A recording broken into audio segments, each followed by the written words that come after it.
Good morning, world, from a very hot and humid Siargao today. We're just out on Poppy's morning walk. Story's bringing a sun umbrella today. How is it? Quite exercising. Yeah, is it heavy? Yeah, and the wind is pushing it too, so extra heavy. Yeah, there is a little bit of a breeze, which is nice, but you can just feel that sun piercing through. It is so hot today. We are out a little bit later than what we would normally be out on the beach with Poppy. And then you can see a rain cloud over there as well. So Story, your umbrella might come in handy for rain as well this morning. Wow. Look at that rain cloud. What a day. I know. Getting a bit of everything, aren't we? It is a bit of everything, yeah. And if you are new to our channel, we are a British family who moved to the Philippines over 3 years ago now, 3.5 years. And we have been living on the small island of Siargao in the MINDANAO region of the country. Our daughter Story was 3 years old when we arrived here in the Philippines. Now I'm 7. And now you've just turned 7 in Japan. Crazy to think that, isn't it? No, when you look at footage of Story when she was first here, with her tiny little teeth and she was about that tall, you know, she's grown about a foot since we arrived in this country. Yeah. And we've experienced many different weather patterns here as well. Storms and rain and wind and earthquakes. It's quite a crazy place to live. Jay's going to be weatherman. Siargao Island is 26 degrees, but it feels like 31 because the humidity is 90%. Ooh. That's high. Yeah. It feels like it too. You can feel the wetness in the air. Yeah, it feels like it's going to rain. Actually, when I first woke up this morning, I was about to get up and take Poppy out, thinking it would be cooler. And then as I was about to get up, I heard rain just started pouring down. So I was like, okay, I won't go out just yet. That's why it's a little bit later today. Noticeable thing I would say about Siargao's weather versus where we used to live in Thailand is the visibility here is so much more. Like when you get up in the morning, you look out, you never have any haze in the sky. It very much looks like you could see right to the horizon every day. Whereas where we lived in Thailand before, they had this burning season, didn't they? Yeah. And you forget how bad that was, yeah. Like not having clarity in the sky. So that's one thing we've really been lucky with. As soon as we moved here, we noticed it. And you kind of got used to it and forget about it over time. But the clarity in the sky, like the colour of the sky and everything, yeah. How far you can see, is always really clean here. Yes. It makes you feel like the air you're breathing is fresh. Yeah. I like that a lot. Yeah, here we track the wind and the rain and the weather a lot. But in Thailand we were tracking the air quality. Yeah, exactly. So there was like air quality index on, you know, when it was safe to go out, if you should wear a mask or not, because the air was so bad, and that was quite a problem there. Yeah, it never changed as well. Like even till today, we still look at Thailand's news, and they still burn all of the fields around about mid-year, yeah. And it gets really bad. Whereas here, I just checked on here as well, it says that we've got 11 kilometers of visibility. Wow, okay. So that's like further than you can see, isn't it? Yeah.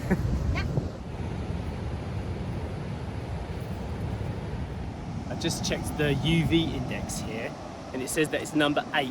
And I don't really know about the scale of it, but it also says that's very high.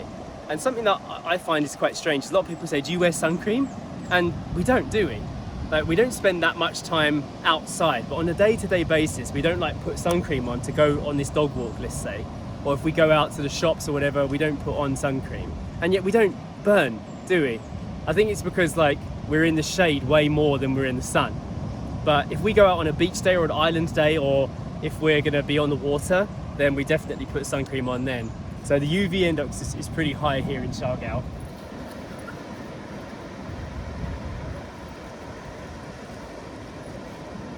The rain is forecast to hit us right now. I can actually see it on the horizon. It should be here in a few minutes, so it's pretty accurate. That will be coming over the house very soon, I can tell. The app that I was using this morning to show you the UV index and the clarity was just the Apple map that was on the phone, but we also used another free app called Windy, which helps us track how big the waves are going to be, how strong the wind is going to be, and whether there's a typhoon coming or not. So there's a few things you can use to get the weather sorted for yourself here, so you can know what's coming But December is usually a month for holding up in the house and just trying to be cozy, if possible. Oh wow, it's a noticeable difference when you get into the shade by the trees. These trees change everything. It feels so nice like this, doesn't it? Yeah, no, a little bit of shade and it completely changes. It's like dropping 10 degrees. Dogs know it too. This is where the doggies hang out. Shalaki boy, looking a bit worse for wear, Shalako. You alright? Sometimes he looks really fluffy and fresh, doesn't he? Shalako is one of the original dogs. The land dog. Yeah, one of the OGs from where we live. Been here since the beginning. Mummy found something really interesting. So I'm going to show you. It's a lobster shell. Could be, couldn't it? It could. And I've never really seen a lobster in my life. Only when I went with Teacher Chi, I only really saw his eyes. So I can see purple, yellow, and blue, and a bit of black. What a beautiful lobster that could have been, eh? Yeah, it probably died in the seashore. Yeah. Like, it probably washed out of this rock and then like hit itself on a rock and then died. It's possible, isn't it? Yeah. Someone stinky in here getting a wash. You need it, Poppy. Yeah, sweaty one on the beach. Yeah, she got all sweaty and she was looking at some stinky stuff on the beach, weren't you, Pops? I think you might have got some on your mouth. Okay, let's wash you down. Look at those sad ears. Don't be sad. It's nice feeling to be clean. Use it with love. I'll do this right. Maybe once a month we give her a nice wash. Water. Yeah. To be honest, Poppy doesn't need that much washing. She stays fresh for quite a while, doesn't she? She does, yeah. She doesn't smell. Quite, her fur is like a duck.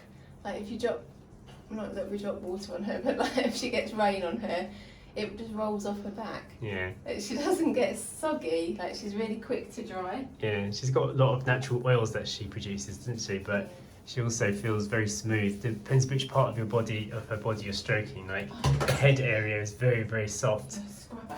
Oh yeah, this is lovely. This gets all the excess furs off. And she does molt quite a bit as well, doesn't she? She does. We would normally hoover up about half a handful of hair from the sofa every day. Yeah. So it's good to give her a good scrubbing with one of these things.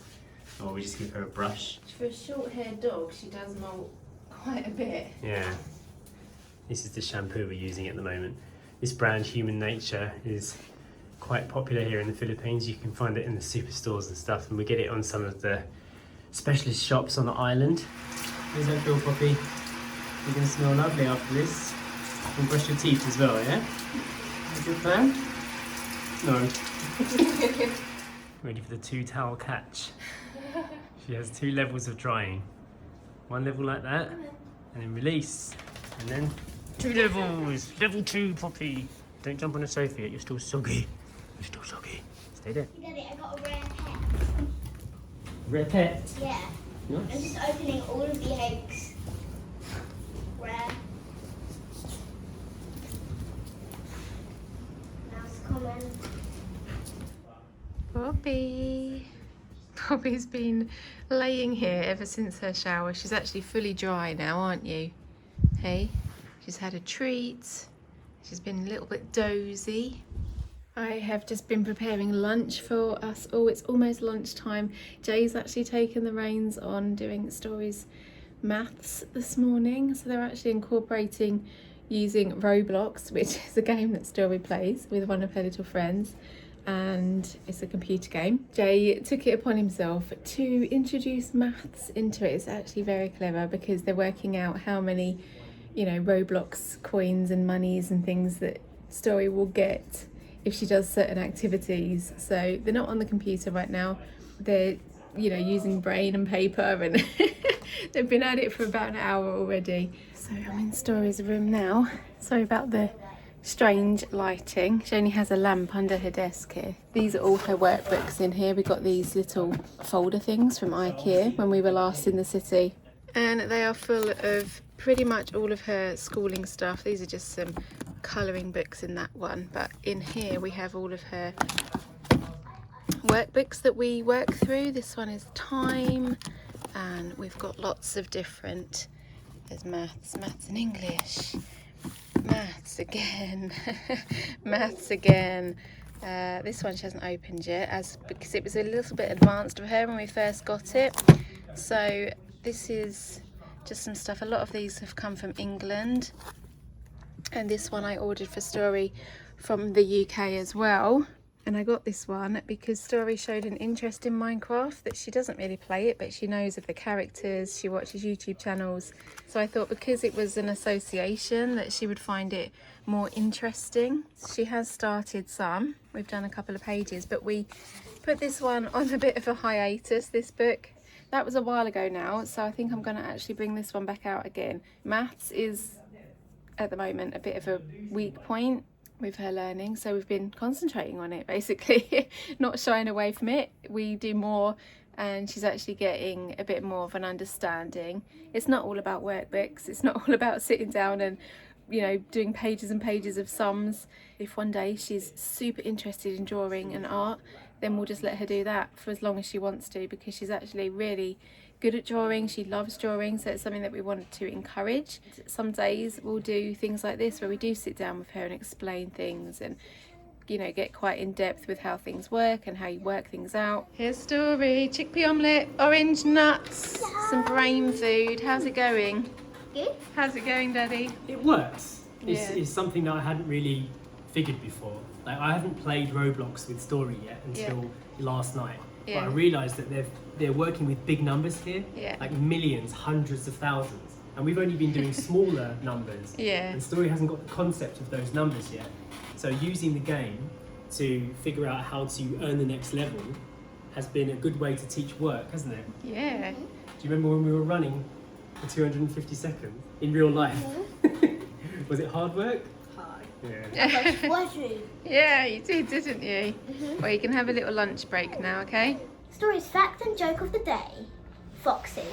Around 500,000 mice live on the London Underground. Foxes and pigeons have been spotted travelling by tube. Calendar time! So, number 8. Let's burst you open. Hang on. Oh, look, I had this yesterday. I have... It's not showing on here. So it's pink and green. I think it's sour watermelon because it's green and pink. Anyway, let's just go for sour watermelon. Poppy, it's your advent calendar. Are you ready, Poppy?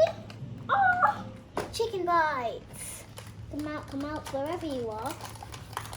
This is what she's going to be doing. Is it working?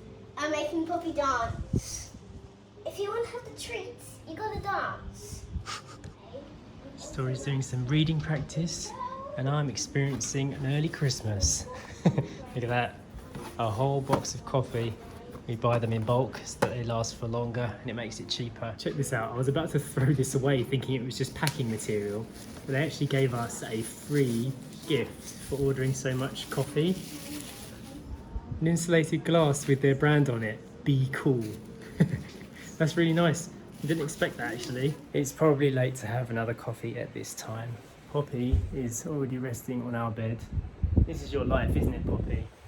We do have quite the life. Don't forget to check out Story's Fact of the Day on Patreon. They're free videos we've been putting up. Story's been really excited to do them every day. And she's also been adding her own joke of the day as well, which comes from one of her books that we got for her birthday. And I think they're doing some music lessons out there now, I can hear. So it's a whole day of learning, actually. Today's shout out goes to Jack. Thanks, Jack. If you want to become a member yourself, hit the join button below the videos. Hope you enjoyed today's vlog. There was a bit of an insight into our daily life here, and we'll see you in the next one. Bye.